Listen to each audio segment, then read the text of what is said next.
Roman Reigns is not happy with Jey Uso. Let's get into it. Friday Night Smackdown, you know what time it is. Let's jump right into this review and reaction of Friday Night Smackdown. The show started off with the Street Profits taking on the Uso brothers in their first match together in a long time. And it was a hell of an opener.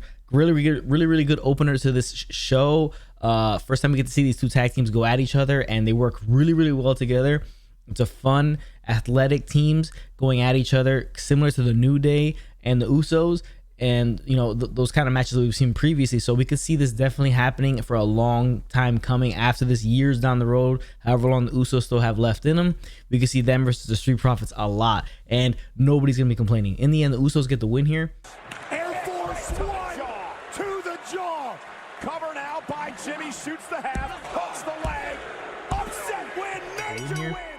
But this whole story about this is that Roman is not happy with this whole thing that's going on. He is not happy that Jimmy is having Jey team with him and taking the focus off of Jey being the right-hand man, the main event, Jey Uso, and being part of, you know, back with his brother. He's not no longer being the right-hand man of Roman. What happens? You're relegated to the opening match? Roman. So they get the win, and obviously afterwards, Jimmy asked for the tag team title match the next week. He gets it, so they'll face the Mysterios next week. And then Roman in the back is really upset. He's not happy. He tells Jey that he doesn't want him to become the guy. Which brother is he? Or which one are you? Back to that level. He was the right-hand man. He was main event. He was the top of the card with Roman, alongside Roman. Now he's going to be an opener. So it's a real cool segment there. Real cool way they're playing this in, with the way they say, you know, now you're the opener. So they put him in the first match to start off the show. So that's a really cool concept for them to do that way. Roman visibly upset with his cousin. I mean, livid, not happy with his cousins whatsoever, especially Jimmy. And Jey, he is just disappointed in and wants Jey to kind of let his brother know, like, you know what, we're not going to do this anymore. I need to be there for Roman. I need to be Roman's right-hand man. I need to be the main event Jey Uso. I need to be the guy that people have to get through to get to Roman. And that's what Roman wants. He wants him to be doing his bidding, and we'll see where this goes down the road. We have one more spot at the end after the main event where you see Roman really upset, but it was a good way to start the show off. The next thing the show was the Riot Squad versus Natalya and Tamina. It was what it was. I mean, the women's tag team titles still don't feel have any importance to them. They still don't feel important, and Tamina and Natalya get the win. Not much else to talk about here. It is what it is. You know, they had the Cinderella story a couple weeks back, and we'll see if they continue to meander around with this whole division and not really do much of anything. Next thing the show is Bianca Belair taking on Carmelo, who we haven't seen in a little bit of time. Belair defeats Carmelo. Not much to talk about in this match either. It just, Bayley was on commentary, so it just led more to Bayley and Bianca probably at Hell in a Cell. What kind of match they're going to have? Probably just a regular match. I think the women on the Raw side will get the Hell in a Cell for the women. I don't think this match warrants a Hell in a Cell. Doesn't feel as important enough, and it doesn't feel as heated enough for them to have that kind of match. So that's all there was here. This is a pretty average episode of SmackDown, and you know, this is, you know, par for the course here when it comes to this episode edition of SmackDown.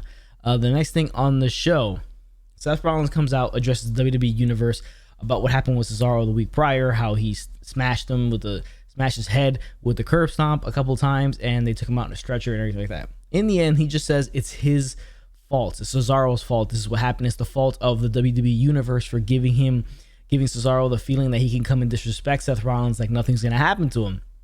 Seth Rollins, a lot of swag, a lot of drip. Really like the look of Seth Rollins nowadays. It's really cool stuff.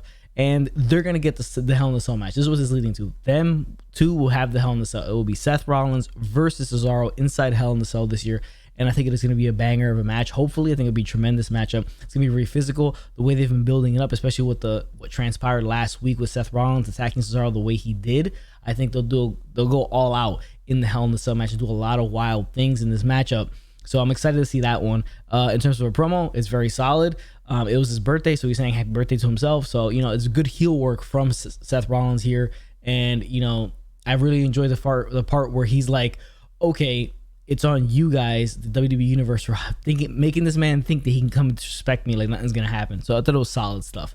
The next thing on the show here was Kevin Owens versus Apollo Crews. So it seems like we're going to get like a kind of like a gauntlet of guys facing Apollo Crews. No Sami Zayn this week. No Big E this week after the whole Aleister Black thing last week. So it doesn't make a ton of sense. But we got Apollo versus Kevin Owens. And then Kevin Owens is really taking it to Apollo Crews here. And then he gets a hit with a Nigerian nail from Commander Azeez, causing the DQ. And he's hurt. He's choking. He can't breathe and stuff like that. So he's asking for a match afterwards. Like, give me Apollo again for the title. I want it tonight. And he's choking. Adam Pearce is like, you're going to get him tomorrow. Next week for the title. Commander Azeez barred from ringside. So we'll see what happens with that. I don't think he's going to win. We could get like a Sami Zayn interference or maybe even Aleister Black. We didn't see him or Big E this week. So we can see a lot of that next week, probably interfering in that match. But not much to talk about there. It was just kind of a waste of time because Owens is beating him up really quickly. And the Nigerian nail, boom, DQ. And then that's it. The next thing in the show, we had my guy Rick Boogs come out, shred it once again, 2 weeks in a row, killing it for Nakamura's entrance. Nakamura is going to take on Chad Gable here, kind of random. But Nakamura does defeat Gable, and you have Baron Corbin out there, and he tries to steal his own crown back. But Rick Boogs attacks him, drops Corbin, dislodging the crown. Nakamura picks it back up, so he still has the crown. We'll see where this feud goes. It seems like they're going for a King of the Ring type of thing. I don't know when they're gonna do it.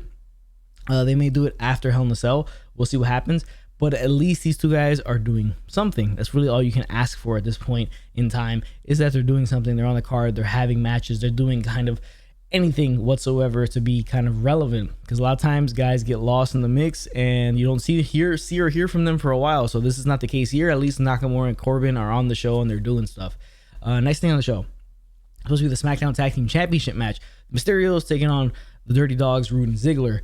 Before the match, you would see Rey Mysterio praying. Dominic will walk up to him. He tells him, I'm praying, give me a minute. So Dominic walks away, goes to commercial, comes back. Rey Mysterio is beat up, holding his ribs. He's hurt. So it's the same thing that happened at WrestleMania Backlash, but instead of Dominic, which happened at WrestleMania Backlash, now it is Rey Mysterio. So it's obviously the Dirty Dogs beat him down in the backstage. You try to get the handicap match, and they do. It ends up being Dominic taking on the Dirty Dogs the entire time.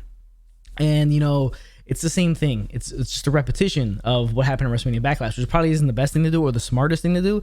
Then he looks like he's going to lose the match. Rey Mysterio's music hits, but at least this time Rey Mysterio doesn't get physical. He just kind of comes out and causes a distraction. So, Dominic is able to roll, do the victory roll on Robert Roode, get the win. They retain the titles. So, and there's Rey Mysterio, and Dominic taking advantage of the distraction, and Dominic is pinned Roode.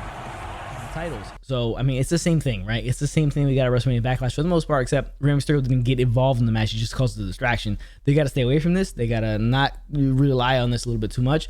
I hope they don't, and I hope they just kind of, treat them as a legitimate tag team and have them have legitimate, really good tag team matches and good tag team feuds. This doesn't help the actual case anyways right here, having them continuously do this 2 times already and just reverse it. It makes no sense. But whatever. Afterwards, the arrivals of the Usos, they'd come out and they stare down the champs. So we're going to get that match next week. Should be a really, really good match, really, really fun match. And as they're doing this, it cuts to the backstage. You see Roman absolutely livid that they're in the ring with the tag team champions and kind of challenging them. So this whole thing, I think, sets up for Roman maybe not to even have a match at Hell in a Cell. I honestly don't think he's going to compete at Hell in a Cell. It doesn't make a ton of sense right now why he would. But yeah, I think they're just setting up this. I think the Usos will probably have some type of tag team match or something like that. And we'll see something transpire from there in the terms of the story between the Usos and Roman. I think Roman will have the night off. He'll just have some story work done with the whole Usos. And we'll see how that ends up turning out. But he was livid, not happy that his cousins are still out there, that Jay is listening to Jimmy and getting involved in this tag team stuff that he doesn't want his cousin to be in, because he wants his cousin to be there for him and to be his right-hand man. So it is what it is. We'll see how everything transpires as we get closer to Hell in a Cell. But it was a decent little episode of SmackDown. Not really much to talk about. So it's a nice quick review. I appreciate you guys for tuning in. Check out this review of Friday Night SmackDown. Make sure you drop a like on this video, hit the chair in the corner, and sub to the channel. Also, check out my Shawn Michaels video, my retrospective of his career, comparing the 1990s Shawn Michaels to the 2000s Shawn Michaels and which one is better. Make sure you check that one. That's a video I'm really proud about. Please check it out and give that one a like and a comment. Which one do you think is better of the Shawn Michaels? And yeah, thank you guys for watching, and I'll catch you guys on the next one.